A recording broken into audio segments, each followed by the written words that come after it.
بسم الله الرحمن الرحيم الحمد لله الذي شرح صدور أهل الإسلام بالهدى ونكت في قلوب أهل الطغيان فلا تعي الحكمة أبدا وأشهد أن لا إله إلا الله وحده لا شريك له إلها أحدا فردا صمدا لم يتخذ صاحبة ولا ولدا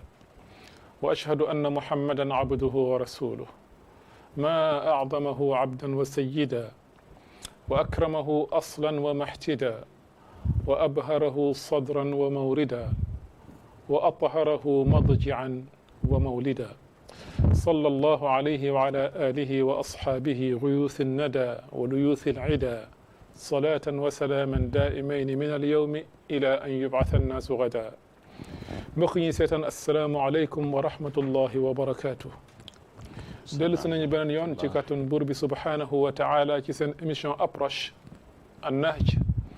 bi ngeen am talaata bu nekk ci waxtu yi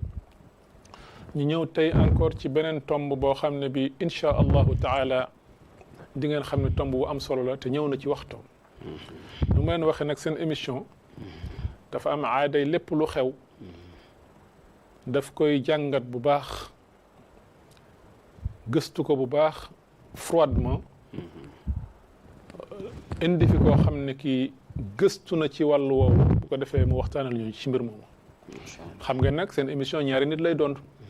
waaye dañu am aaday tamit bu ñu amee sujet boo xam ne bii dafa important te laaj développement dañuy préférer indi kenn koo xam ne kii maîtriser na sujet bi macha allah mu waxal ñu ci ànd ak développement boo xam ne bi moom lañ ci soxla ngir ngeen mun ci jëriñu yéen ñëpp loolu moo tax sujet bi ñu tànn koo xam ne kii yàgg na fi ñëw moom laa tudde al mustacharul awwal li hada al barnaamij mooy conseiller bu njëkk émission bi ndax ñoo ko tàmbale ndoo boobaak léegi mu ngi fiy ñëw te saa yu fi ñëwee sottil ñu fi xam-xam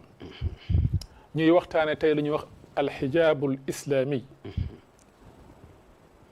bayna al ams wal yawm maanaam le voile musulman d'hier à aujourd'hui maanaam muuraay bi l'islam digle jële ko démb ba tey ñu jàngat ko macha allah su ma ko waxee xam ngeen lan mooy illa bi ndax li fi xew ci fan yi ñun ñëpp ñoo ko déggandoo ci mbirum muuru ak ñàkk muuru ci établissement boo xam ne bi yéen ñëpp xam ngeen ko journal yi wax ci débat yi am ci ñu ne woon nag nañu préféré ba xaar ba mu dal ñu ñëw étudier ko froidement ak koo xam ne kii yàlla may na ko tamakkun ci fànn boobu ñu indi fi suñu xarit al oustaz Alhasan Seck macha allah al oustaz Alhasan kenn du ko présenté ci dëkk bi léegi est-ce que ndax ñëpp xam nañu ne day jiite juma jërëjëf dafay jàngale macha allah imaam bindkat la macha allah bind na ay ouvrage yu bëri yu fasantiku yoo xam ne yi képp kuy intellectuel boo ci tiim jàng ko da ngay gis rigueur intellectuelle bi nga xamee ne moom la def moom mooy nahjam te loolu moo tax ñu ret ñu koy woo ndax nun duñu fawee xam-xam jërëjëf al oustaz asalaamaaleykum wa rahmatullahi wa barakaatu wa aleykum salaam wa rahmatullahi taala wa barakatuh bismillahi arrahmani arrahim alhamdulillahi rabbil alamin wassalatu wassalamu ala ashrafi almursalin wal aqibatu lilmuttaqin wala udwana illa ala zalimin fadilatul ustaz Tandian ñu ngi lay fay ci sa nuyu boobu nga nuyu ñu di la ziyaara di ñaan yàlla mu yokk sa wérgu yaram amiin ya rab yokk sa maqama amiin ya rab yokk sa garaat yokk sa ngëneel amiin ya rab ndax sa yokkute ci bum ci mante doon ci yi yokkute diine ji la yokkute xam-xam la dama doon jàng ci benn téere benn taalibe boo xam ne sëriñam bu mu wóolu woon naw ko comme ni la nit ñu bare wóolu woon naw la ci xam-xam daf ko ñëw seet si mu mel ni yaram bi dafa sutante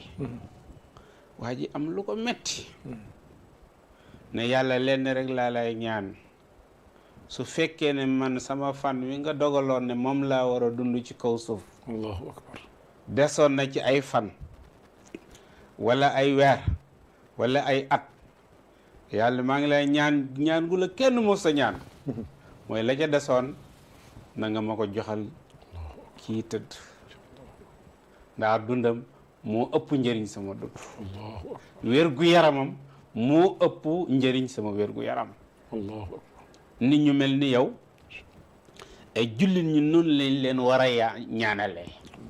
yal na la ko yàlla defal amiin ya rabbi yokk sa wér gu yaram yokk sa maqaam yokk sa garaat yokk sa ngëneel amiin jërëjëf ustaz ni nga ko waxee émission bi wax dëgg yàlla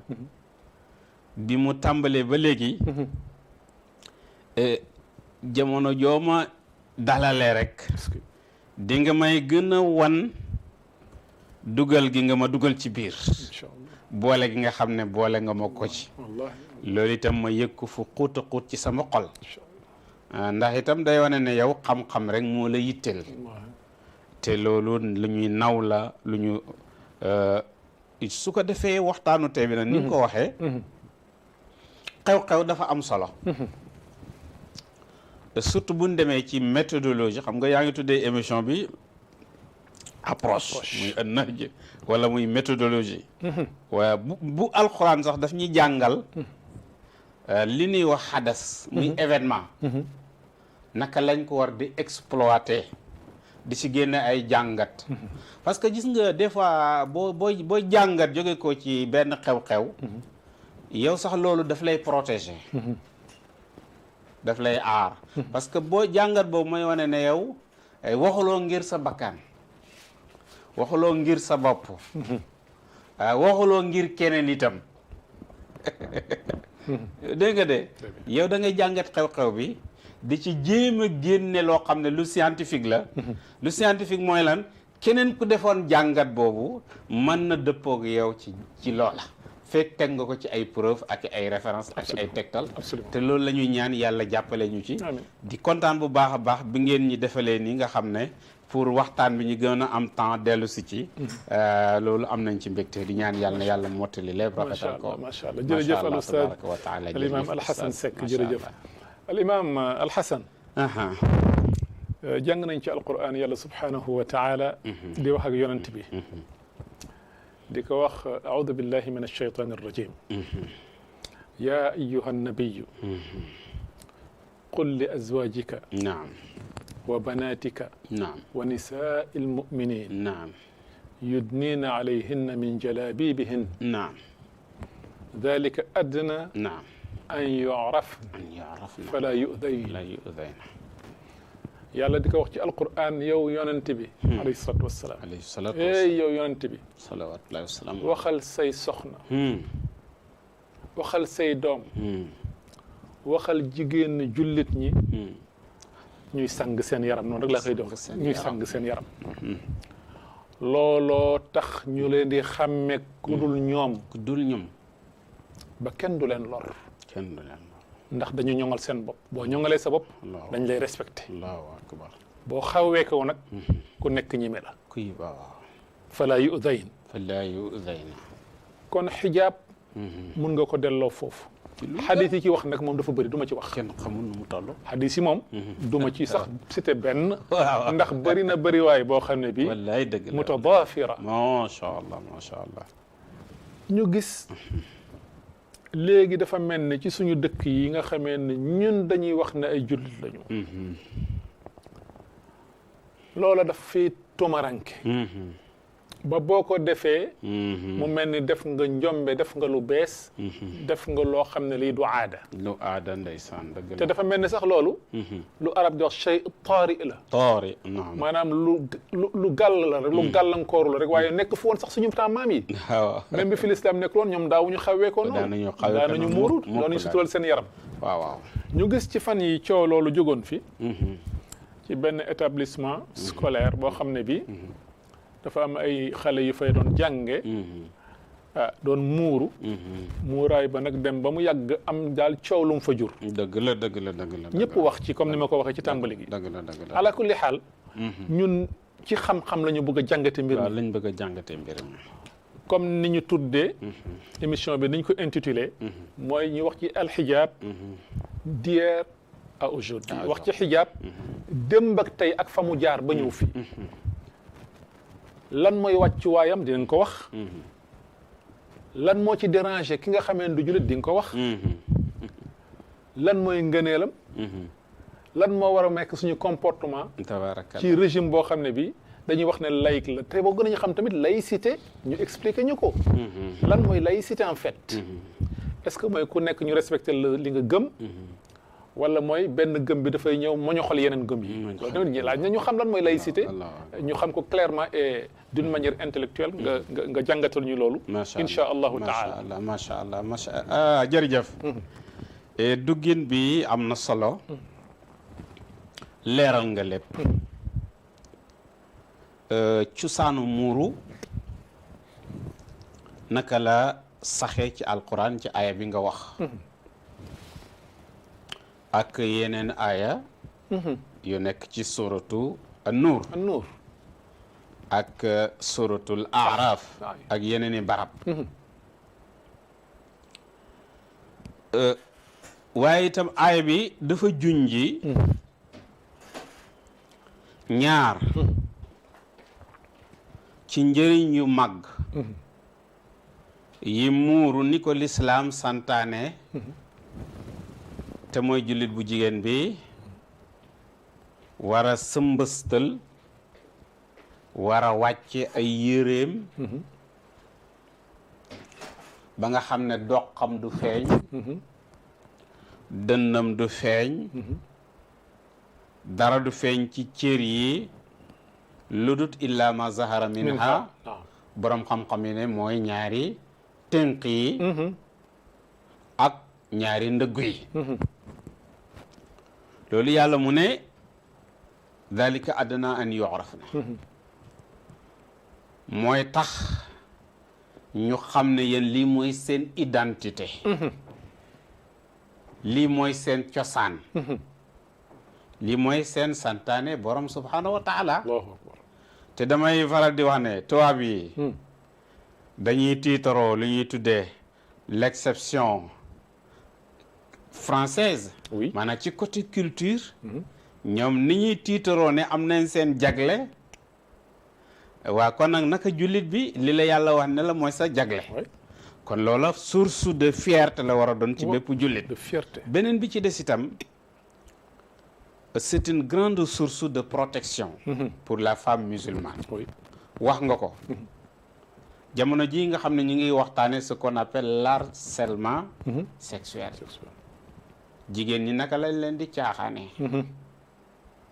naka lañ leen di foyee te la ci ëpp lay ubbi bunt ba mooy solu col ko yoo xam ne dëppoo dëgg yàlla wax tey buñ la waxee ci côté statistique ak yeneen si adduna bi tey ni jigéen ñi sonne ci côté boobu dafa leen waroon a wan ne làqukaay bi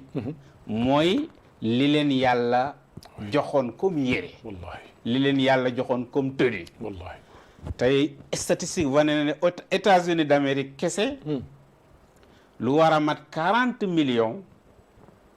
ci ay jigéen yu nekk ci ay bureau xam nga bokkoon na ci sax ci benn ci seen président yi bu doon defoon loolu ba mu nekkoon coow ci adduna bi mais man na 40 millions loolu ay étude moo ko wane seen chef yi ñu bokkal bureau wala ñi leen di jàngal wala leneen di leen sonal ci wàllu woowu harcèlement sexuel 40 millions ci États-Unis d'Amérique kese te mooy ñi ko seen chef di def ñi ko seen collègue yi ñu bokkal bureau di def ñooñu bokkuñ ci 40 millions yi kon boo ci boolee ñooñu nu muy toll kon lu terrible moom xam nga ñu ngi koy waxtaanee fii ci Sénégal ci école yeeg lu nekk ma jàppoon ne contexte boobu dafa waroon a favoriser yére bu am rutali yére bu jekk yére bu jot bu mel ni le voile islamique école yi ñoo ko waroon a gën a encourager waa nag léegi kon lay xeex loola bu jógee ko ci lu nuy tuddee école ba mu jaral ko mu utal benn règlement intérieur bu bees boo xam ne jubluwaay ba mooy xëy na bu ñu amu doon fu ñu sukkandiku xeex loola catégoriquement ñu fexe créé ko ngir loolu am te mu jógee ko ci école te maa ngi xalaat benn éducatrice américaine dafay wax ne 60% si xale yu jigéen yi ñàkk a réussir seen njàng la leen koy tee réussir nekkul ne amuñu xel bu nu jàngee déedéet waaye mooy ne bu nu demee école charmé ci yére yu gàtt yére yu xar ci kanam xar ko ci gannaaw feeñal say ween ak leneen ak leneen loola moo gën a nekk ci seen xel ci la ñuy dem a dem ba dootuñu talati concentré wu ci seen jàng ci njàng mi waaye loolu lépp du ñu bett ci bépp lu tax du ñu bett gis nga maanaam jaamaarloo bi am diggante l'islam ak la civilisation occidentale dafa am ay nattukaay yu waa civilisation occidentale di nattee ñoom seen jeexantal seen influence seen liggéey rawatina ci jullit ñi te bokk na ci nattukaay yooyu bi ci gën a mag gën ci fés mooy morso boobu jullit bu jigéen bi di teg ci ko boppam di ko muuroo kooku ni mu leen déranger ni mu leen wanee ne liggéey bi ñu bëggoon sotteegul ci jullit ñi fi mu nekkee nattukaay ci wàllu woowu def bëriwul bu ko mel loolu li ma lay wax ni comme dañu wax ne ci côté histoire nettali bi rek may wax daf ci doyoon firnde alors tubaab yi gannaaw bi ñu coloniser Algérie ñi seet ne colonisation bi dafa jafe torop ndax am na ñuy jàngal nit ñi alquran di ci yar xale yu jigéen yi di ci yar yaay yi su ko defee liggéey boobu di jóge ko ci alquran di leen yàqal seen colonisation bi ñu bëgg a amal sotti ci la ñu waxee woon ne tant que les Algériens lisent le Coran et parlent l'arabe nous n'aurons jamais de domination sur eux. Oui. mu ne fekk Algériens yi ñi ngi jàng alxuraan di làkk arabe di ko xam di ko jëfee te bokk na ci santaane alxuraan muuru waaw noonu kon loolu ñun signe de faiblesse lay nekk ci ñun ñu ne kon di ñu war a def fexe juddal benn xeetu école juddal benn xeetu enseignement li may wax ni histoire bu wér la boo xam ne danañ ci jaarale doomu jullit bi rawatina ku jigéen ki ci processus boo xam ne jubluwaay ba mooy voile islamique bi ko doon wane identité am di ko protéger ci ay lor yu bari bokk na ci harcèlement sexuel ñu summi ko ba mu set wecc ci voile islamique boobu ci côté expérience ñu jël échantillon wu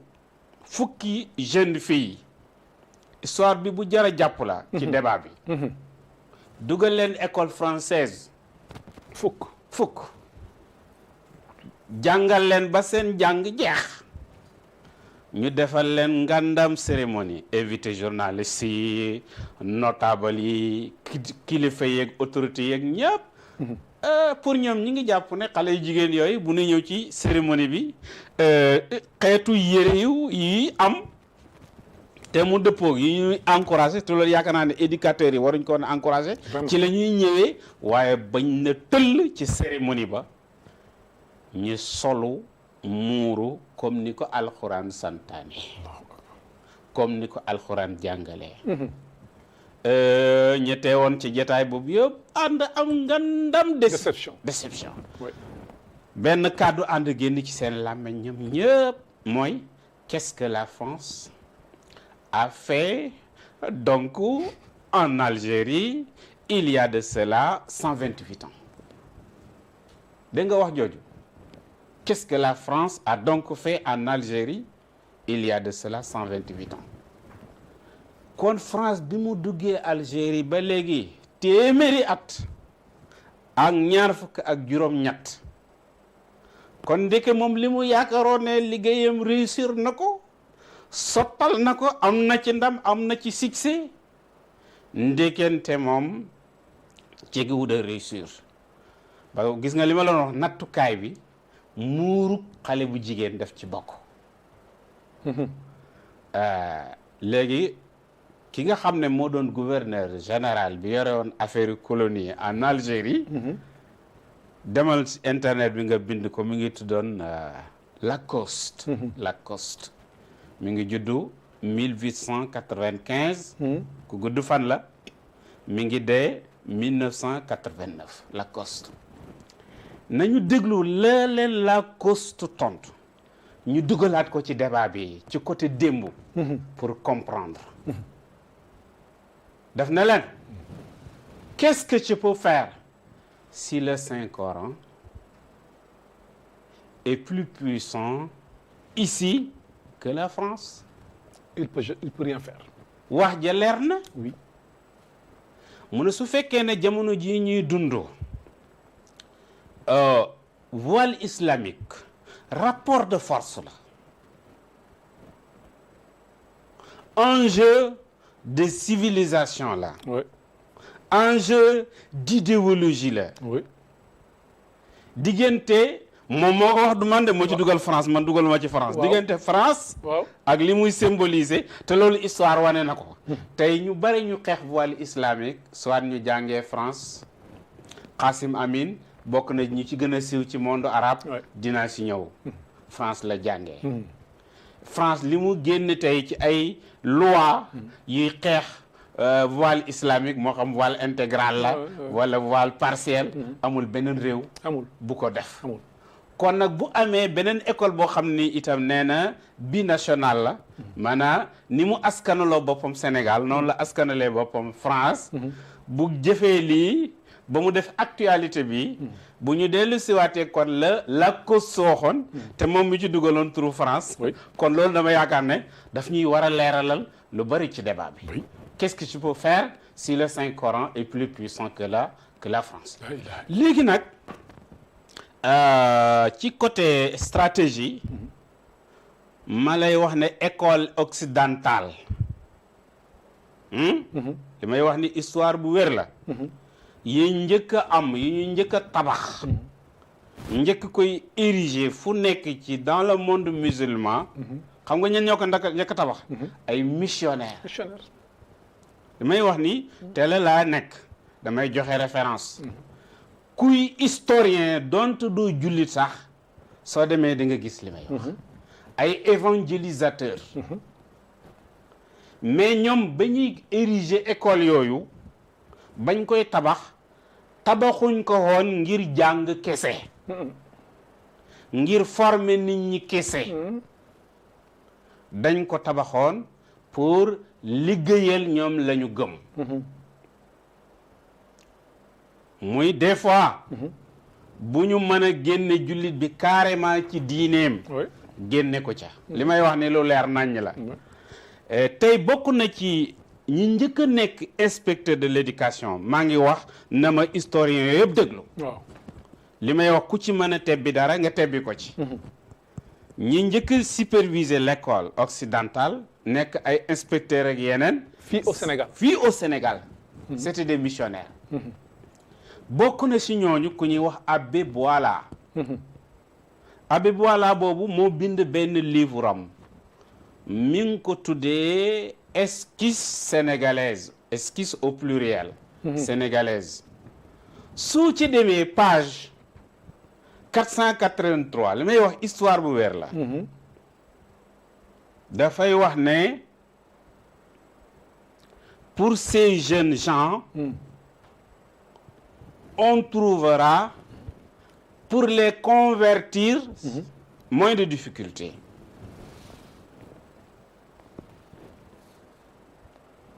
Aussitôt qu'ils seront suffisamment instruits, ils demanderont d'eux-mêmes le baptême. Absolument. waa léegi yow booy tabax école est-ce que loolu am na rapport ak former nit ki li ñu bëgg la ñu def ak jàngal ko li ñu bëgg mooy la ñu def ak may ko xam-xam ak def ko cadre ça n'a rien à voir avec l'éducation avec l'instruction en tant que tel li ma leen di wax ni ku ko weddi demal ci livre boobu ma wax la excuse sénégalais excuse au pluriel nga dem page 483 oui mu ne xale yu ndaw yi ëllëg suñ leen bëgg murtatloo suñ leen bëgg tubbiloo génne leen ci seen diine mu ne loola dinañu yomb trop ñoom loolu lañ yaakaaroon dañu yaakaaroon ne l'islam benn garab gu maxe la bu ren ya buut nga xam ne da nga koy laal nii rek mu daanu loolu lañ yaakaaroon fekk ils se trompaient lourdement ah oui ils se sont trompés lourdement mu ne xale yi fi niñ leen di jàngalee dans ces écoles balaa seen jàng di pare ñoom ñooy ñëw saraxu ñooy ñëw ñaan ñu ñu dimbale leen may leen soppi leen génn leen ci seen diine kii buñ ne la inspecteur de l'éducation la mu taxawoon di wax jooju te tey bu école bi nga junj noonu nañu defaat beneen jàngat historiens yi nañ ci ànd ak man daf ne dafay waaj a feetal c'est 200 ans ñaari téeméeri at yi mu def ci Sénégal loolu la wax ma jàpp ne ñaari téeméeri at buñ ko delloo gannaaw ci réewum Sénégal école occidentale bëriwut fi woon amu fi sax fii école arabe moo fi nekkoon arabe lañ daan jàng même royaume yi nga xam duñu ay julli lu mel ni Kumba Ndoffène 1 soo demee ay correspondance am ci archive nationale du Sénégal arabe lañ ko bindee kon buñ ne 200 ans ñu ngi koy feetu kon école yi fi njëkk a implanté wu la kon xam nga soriwul ak jamono ji nga xam ne alors Abbé Boilat mi ngi doon bind téere bi boobu ak lim ci wax te li ma lay wax ne dellu ci page boobu ne ci historien yëpp dellu ñi seet li may wax xam ne sosuma dara xam nga waxoon naa ne wax ci xew-xew daf lay protéger yow ndax dañuy xam ne yow waxuloo ngir sa bopp mais da ngay wax loo xam ne lu dëpp kaka loolu mooy li am Sénégal bu ñu demee réew bu mel ni Égypte alors Napoléon Bonaparte ginnaaw bi mu conquérir Égypte bokk na ca ñëm fa njëkk indi et ku ñuy wax Danilope c'était un prêtre Danilope ak ku ñuy wax Cromer ñi yore affaire enseignement ak éducation waaye bokkoon na ci comme li Abbé Boilat bind fii ci Sénégal keneen ku ko bindoon Égypte ku ne wax Anna Milgan mu ci wax ne nous avons pu réunir dans les rangs du collège des filles au Caire, des filles dont les pères sont des pachas et des beys. Il n'y a nulle place où on a pu réunir un nombre aussi important de filles musulmanes sous le commandement chrétien. Par conséquent, il n'y a pas de place plus indiquée pour détruire la forteresse de l'islam que cette école. Ah oui. Kon bu ñu delloo ci li Abbé Boilat waxoon pour convertir ces jeunes on éprouvera moins de difficultés. Kii wax ne collège des filles maanaam mooy école boo xam ne nii ay jigéen rek lañ fay dajale. loolu c'était en Égypte. c'était en pour dama la bëgg a wan li ma la wax ne la man théorie bi ma lancé. ñe ñoo fi njëkk a amal école yi. te amoon nañ ci yeneen objectif yu dul jàngale kese. bien sûr loolu laa bëgg a prouver. mu ne collège bi dajale xale yu jigéen yi ci Caire. te mu ne xale yu jigéen yooyu yëpp seen pap seen bàyyi ay kilifa lañ mooy ay pacha. pacha mooy sang ci mooy monsieur ci ñoom ak bey. mu ne tey boo doon seet ci adduna bi amul beneen place boo xam ne da nga fa fekk ñi dajale fa xale yu jigéen yu baree noonu te ñoo ñëpp cosaanoo ci diine yi lislaam te ñi leen yilif di tëgg seen xel di leen jàngal ñu leen di bu ñëwee ñu jog di leen jox xalaat ak lu nekk ay duñu ay jullit mu ne loolu amul beneen place bu mel nii mu ne la naka noonu itam amul beneen place bu nu mën a jaaree pour mabbu tata bu l'islam tata mooy fi ngay aaroo fi ngay muccee mu ne bu raw école bi maanaam li ma bëgg a prouver yëpp lenn la mooy évangélisateurs yi ñoo fi jiitu ak missionnaires yi ñoo fi njëkk a amal école ñoo créé école yi loolu ay fee la te itam waaw am na luñ ci jublu woon bokk na ci buñ mën a murtatloo nit ki murtatloo ko Abbé Boila wax na ko waaw suñ ko manul futti ko ci valeuru diineem loolu la gouverneur général boobu Lacoste wax qu'est-ce que tu peux faire si le Saint-Coran est plus puissant que la France loolu oustaz loolu ay dëgg la yoo xam ne c'est des vérités historiques dëgg la irréfutables li nga wax nii te defe naa ne amul ku ko réeréw dëgg la xëy na dañ koy waaw li fa nekk rek mooy waaw hypocrisie intellectuelle mais amul ku ko réere ndax kenn réerewul ne làkk bu mu mënti doon xam nga ñun jàng ñu suñu làkk dëgg la arabe yi sax ñu ngay wax ni ñoo ñu tànn parce que ñoom ils apprennent ci seen langue maternelle en arabe mais ñun c'est plus grave ñun jànguñu suñu làkk ñun xam-xam yi jàngewuñu ko ci suñu làkk dëgg te il est établi que ne langue boo gis chaque langue véhicule une civilisation mais làkk boo gis dafa am ci biiram lu muy véhiculer mooy civilisation ñi nga xamee ne ñooy làkk boobu loolu c'est évident toute langue laa wax nag dafay véhiculer benn civilisation par conséquent làkk bi nga xamee ne ñun moom la ñu fi indil dañu ci jàngal il est évident que dafay ànd ak civilisation loolu leer na nañ ni mu lay imposer làkk bi nga koy làkk mu fexe ba mu nekk sa langue officielle yow nga ginnaawal say làkk nga ko làkk mais noonu lay véhiculer civilisation bi nga xamee ne moo dëxuñu ci langue boobu kooku kenn mënu ci dara loolu dafa leer nañ c'est clair mais léegi problème bi mooy li nga wax ni ci kii bi li mu waxoon noonu ci livre bi nu mu tuddati Boila dem leen consulter livre mais Gladstone wax na ko l'ex-ministre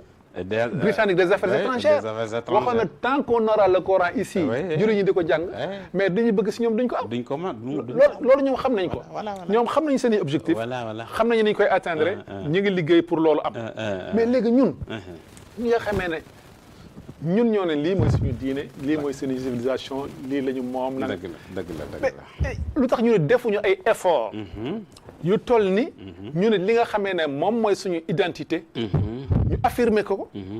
avec force xam ne lii la ñu moom lii mooy suñu diine lii mooy suñu aada ñu nit ñu taxaw am fulla ji toll ni du ñu nasax rek ba lu ñëw mat duñu dëgg mais loolu problème foofu la nekk problème foofu la nekk xam nga loolu mooy la gravité de ce qu'on appelle l'agression culturelle mooy xeexee nit ki ci côté fa muy xalaatee côté fa muy gisee nga jiitu fa jaxase foofa yàq foofa embrouiller foofa et te loolu dafa am histoire am nga tubaab yi ci côté histoire dañu yàgga jaamaarloo sur le plan militaire ak jullit ñi mu commencé ko ci ghazwatu Tabuk mu tata sax ngay wax bi yonent bi di dund ghazwatu Tabuk Qadisiyya guerre des croisades ak yëpp mais ñoom dañuy dem ba gis ne ndekente bu dee ci côté ngànnaay la ñuy xeexeek jullit te bàyyi alquran di defar biiram di defar conception am duñ leen mën a gañe ji ba mukk mais conception bi nga xam ne moom la alquran naroon a def ci ñoom loola buñ ko yàqee ci la ñu leen di gagné ndax dañu leen dugal ci beneen système de valeur loolu ba tey itam am na beneen grand évangélisateur bu ñuy wax Zuwaymar boobu évangélisateur protestant la léegi boo demee vers 1910 dafa amoon France benn revue bu fa daan génn ñu ko daan wax la revue du monde musulman rédacteur en chef bi mu ngi tuddoon Le Chatelier jubluwaayu revue bi ci benn numéro dañ ko consacré woon pour wax ak les catholiques les missions catholiques te xam nga ne école bi sax boo déggee tur bi buñ na sainte loolu xam nga ne am na fu muy dellu te buñ ne am na 200 ans kon avant sax 1910 fekk na mi ngi existé absolument léegi numéro boobu dañ bëggoon a wan les missionnaires catholiques effort yu garaaw a garaaw yi nga xam ne moom la missionnaire protestant yi di def ci seen séminaire ak ci seen lépp bokk na ci ñooñu Zuwaymar c'était un évangélisateur protestant alors mos na leen a wax ne l'évangélisation a deux avantages pour la civilisation occidentale mu ne boo gisee duggal ci xolu jullit ñi nampatal leen yeneen xalaat ñun dafa ñu amal solo ndax am na avantage de construction et de avantage de destruction mu ne l'avantage de la destruction consiste à faire sortir le musulman de sa religion ne serait-ce que le poussant à l'athéisme fexe bu ñu la jàngalee danañu yàq sa xel yàq sa xalaat yàq sa comportement yàq sa col ko ba yow dootoo amati dara ci diine donte da ngay mujj nekk athée sax loolu intéressé wuñ ñi mu ne avantage de construction bi nag mooy fexe ba christianiser le musulman pour qu'il se range désormais dans le camp de la civilisation occidentale contre son propre peuple. Zuwaymar en tant qu'évangélisateur protestant ci livre ci numéro la revue du monde musulman boobu 1910 français yi jël numéro boobu tuddee ko la conquête du monde musulman muy alxaara ala al alam al islami man maa ngi ko yore en arabe boo ñëwoon sama kër ma wan la ko donc moo lay wan agression culturelle bi nga junji Zuwaymar tontul na la ñaari avantage yooyu la ci am avantage construction destruction mooy liggéey ko liggéey ba jullit bi dootul am benn rapport ak diine pour kese lay dese ak beneen avantage de construction pour ñoom mooy ñuy récupérer ko dugal ko ci te loolu buñ ko réussir ba am indi fi kilifa goo xam ne wala décideur boo xam ne te boo gisee problème voile islamique li ko naka jekk li ko mos a compliqué dans le monde musulman mooy loolu mooy jël benn waay pikir ko yeneen xalaat tey buñ demoon ci Égypte tey ñi njëkk a woote ci wàllu woowu bokk na ci ñi ne jullit lañ ki ci jiitu ku ñuy wax Qasim Amin Qasim Amin mi ngi juddu 1863 dès 1908 kon xale la bi muy dee 45 ans kese la am Al Azhar la jàngee mais mu jógee koo fa dem France nee nañu bi mu nekkee Al Azhar di jàng Ihya Ulumuddin bu Imam al-Ghazali la doon lire mais bi mu demee France yeneen roman la fa doon lire bi mu ñëwee mu soppeeku carrément nekkaat beneen nit moo njëkk a bind 1899 téereem boo xam ne avait constitué un déclic ci wàllu wi ñuy waxtaanee mu tuddee ko Tahrirul Mar'a téere bi indi toole bu mat bu rëy ndax ni France bëggee ñu jàppee ko jigéen ni France bëggee jigéen soloo ko jigéen jàppee ko boppam noonu la Qasim Amin bindee 1899 te Qasim Amin dafa nekk seen pion ci Égypte mais noonu la amee seen pion fu nekk moo tax benn waay bindoon na ne alors l'émancipation de la femme amorcée en France a réjailli sur les communautés dépendantes de la France 1899 donc bi Qasim Amin bindee téere boobu ci gannaaw bi ñu ko agressé culturellement mu lay wan gravité bi nga wax ak làkk bu nekk naka lay yóbbaale culture bële ba ci histoire ba nga xam ne mooy histoire langue boobu tey ju bari ñi bu ñu wax ci laïcité day mel ni laïcité ñun mooy suñu héritage mooy suñu cosaan te fii Alaaji Malick Sy bu bundu 1695 bi muy instauré almaami de bundu Thierno Souleymane Baal bi muy instauré almaami de Fouta Toro ak ñeneen ak ñeneen booba séparation sax am na diggante église waaye comme li nga waxoon làkk bi dafay yóbbaale culture kee loolu moo dal Qasim Amin ba mu bind téere boobu te daanaka itam loolu moo dellu si waat tey ci ñi ne ay intellectuel lañu ñi histoire lañu jàng kon bu ñu taxawee ci média yi donte ay intellectuel lañ di wax yenn wax yi waay sénégalais yi xanaa nag seen bët nag xel xippeeku na ba xam nañ ne ñooñu jànguñu diine jànguñu l'islam su fekkee ne muur dafa dëppoog alxuraan wala dëppoog ak alxuraan dafa dëppoog l'islam wala dëppoog ak l'islam xanaa du ñooñu koy wax kon ñu mel noonu moo doon Qasim Amin moo tax ci jamono jooju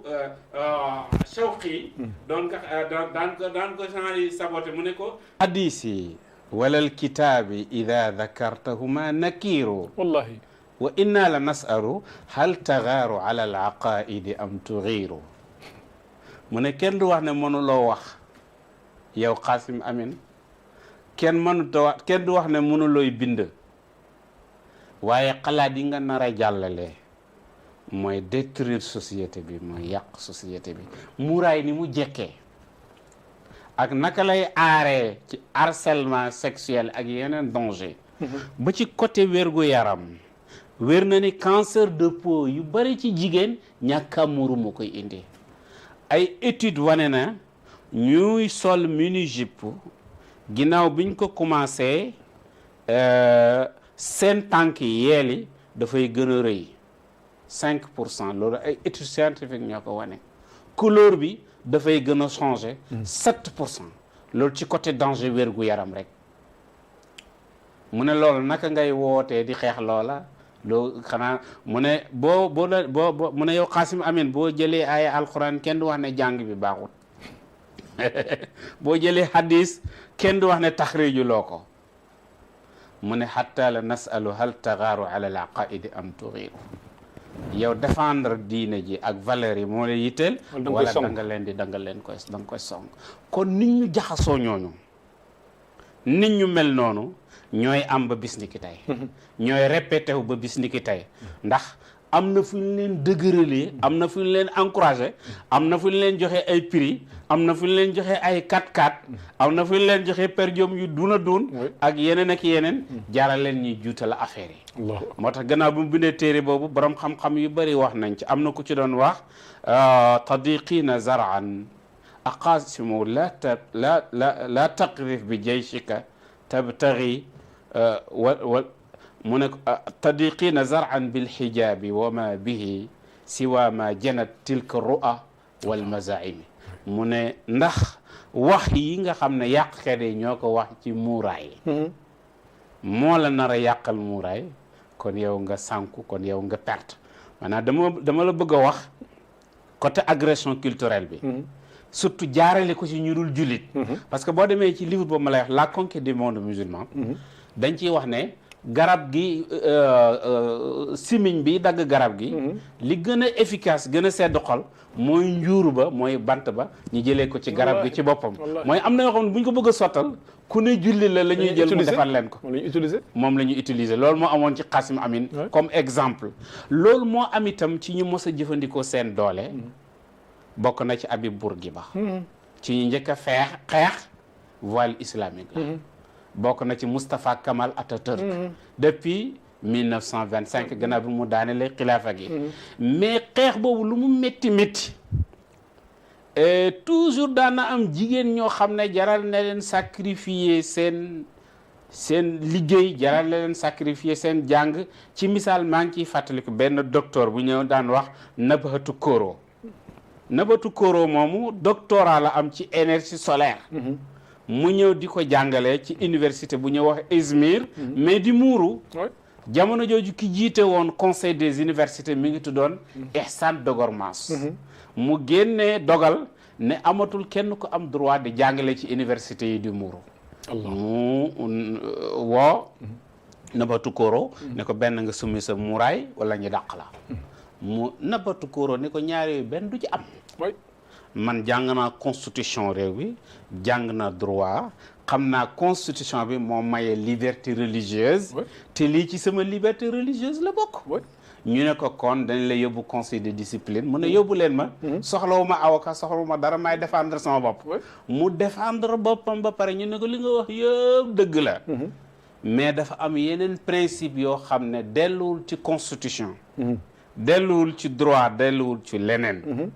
mooy ñun ñu gisee la ma jàpp ne loolu rek moo fi am amul benn constitution foofu laa bëggoon ministre de l'éducation wax na ko foofu laa bëggoon yow léegi loi de l'orientation du Sénégal yooyu yëpp dellu na ci donte ñoom am nañ fitu attaqué inspectrice de Dakar am nañ fitu attaqué ministre de l'éducation nationale am nañ fitu attaqué Le Soleil am nañ fitu waane ne Sénégal li tax ñuy lekk lu tax ñuy naan lu tax ñuy faju ñoom la waaye nag léegi ma gis ñeneen ñoo xam ne nee nañ indépendance su Sénégal la ñuy défendre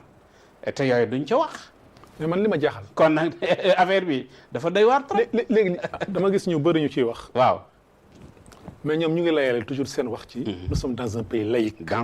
l'école est une école laïque oui mais oustaz je n'ai que 2 minutes et demie oh laïcité bi niñ koy waxee à mon avis bu dee noonu la France gisee la laïcité je peux dire man que ne c'est une laïcité agressive envers l'islam puisque man dama defoon laïcité mooy ku nekk na nga exercer sa diine oui mais bu fekkee ne yow ñimeetoo wane ne jullit nga est-ce que loolu mën nañ ko layale ci laïcité loolu laa bëgg foofu bëgg naa nga expliquer ma foofu laaj nga fi laaj bu am solo xam nga li nga waxoon ci langue boo koy jàng ni mu lay joxe culture keneen noonu la lay gëmloo histoire kooka nga jàpp na yow mooy sa histoire xam nga laïcité boo demee ci Diderot c'est un bindkat français dafay wax ne la séparation française comme celle d'autres séparations est une production historique et sociale. Elle est le résultat d'un ensemble d'actions et de réactions dues aux différents groupes en présence. Le camp catholique l'a produite aussi bien que le camp laïque. dafa la bëgg a wax ne dafa amoon jàngoro ak feebar yu amoon ci seen réew yi ñoom yu indi ay action ak réaction yu indi ñi xeex scientifique yu bare comme mel ni Galilée ak yeneen ak yeneen ñi dem ba sukkandiku ci loola woote laïcité mu nekk lu dëppook seen histoire ak ñoom lañ doon dund ñoom maanaam mu mel ni bu fekkoon ne benn comprimé la ñoom dañu feebaroon dañu sibiru woon ñu ne leen yéen comprimé bi moo leen di faj waaw ki nga xam ne feebarut wala sax bu feebaree beneen feebar la am nga bëgg ko jox waaye comprimé gëm kële kese mu ne kii comprimé bi la utiliser woon wér ma itam naa ko utiliser na mu ko utiliser woon yow da ngay gën a feebar y a problème ñun fii dañ fi am Alaaji Malick Sy bu bundu wax naa leen 1696 amal na fi état am Thierno Souleymane Baal amal na fi état am ak ñeneen ak ñeneen ak ñeneen dañ fi am maam Alaaji Malick am fi Cheikh Ahmad Bamba kon moo tax boo demee ku mel ni professeur Cheikh Gueye docteur Cheikh Gueye ci le cadre unitaire de l'islam au Sénégal dafay wax bu am solo mu ne dañu war a repenser beneen dégginu laïcité repenser boo xam ne la ci nekk côté yu positif yu ñu mën a dimbale mën nañ koy jël mais yeneen côté yi nga xam ne dëppuwul ak ñun ñu xam ne loolu du suñu cosaan waaye tey mel ni rek histoire ñële rek la ñu war a jéggaan la ñu nar a jéggaani def fi table rase fàtte li fi amoon yëpp kooku mooy li nga waxoon rek jeexantal ci jeexantalu agression culturelle bi nga xam ne moo indi yu bare moo koy indi loolu dafay feeñ ci bépp wàll mooy li ngay wax nii li may tudde ne harmonisation bi ñu war a def entre yi nga xamee ne daf ñuy jógee bitim réew ak ñun suñu réalité xam nga même chose bi moo judd woon ci mbirum julli bi ñu jëloon a julli ci pharmacie boobu ba gaa yi am problème bi ñu ma laajee loolu laa leen wax il faut que suñuy autorités yi ñu xool ne ñun ay jullit lañ dafa am lu ñu gëm suñu diine dañ ko gëm bu ñuy tëral ay loi nañu jël harmoniser loi yi mu méngoog li nga xamee ne mooy suñu diine ba du ko agressé bu ko defee ñu mën a def suñu diine ni ñu ko yàlla laajee ak yonent bi alayhi salaam macha allah parce que loolu moo ñëwaat ci laïcité bi macha allah jël benn laïcité boo xam ne bii yow et puis xanaa ci ñun rek lañ koy appliqué ci musulman rek lañ koy appliqué vraiment wax dëgg yàlla puisque am na ñoo xam ne ñoom ñi ngi sol li leen seen diine laaj te kenn waxu leen dara ñu ngi koy def ñu ngi leen di dem ci école yooyu